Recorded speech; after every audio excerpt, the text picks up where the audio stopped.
The Traveller and the Plane Tree. It was a scorching day in the heart of summer, and the sun beat down relentlessly on the dusty road. Two weary travellers stumbled along, their feet sore and their throats dry. Sweat dripped from their brows, and their faces, grim with fatigue, looked like the very embodiment of exhaustion.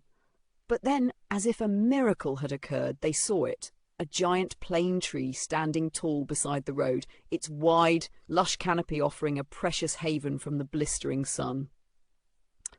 The two travellers quickened their pace, eager to find relief beneath its thick shade. They sank into the cool grass at the base of the tree, grateful for the respite it offered. But instead of feeling thankful, they began to complain. "Look at this tree," one traveller said, shaking his head.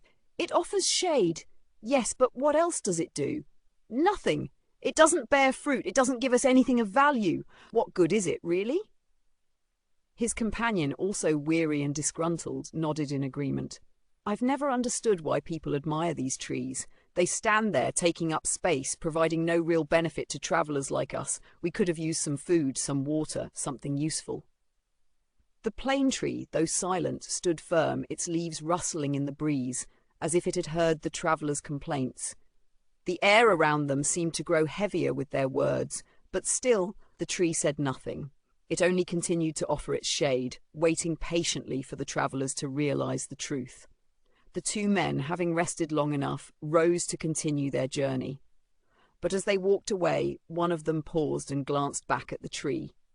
The other traveller was already a few steps ahead, but the first couldn't shake the feeling that perhaps he had been wrong. The tree had not given them food, nor had it offered riches or anything they could hold in their hands. But for the briefest moment, under the shelter of its leaves, it had given them peace, a moment of relief in their otherwise harsh journey.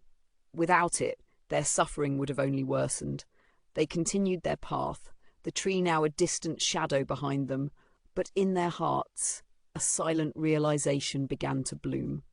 Sometimes, even the things we don't understand have their purpose.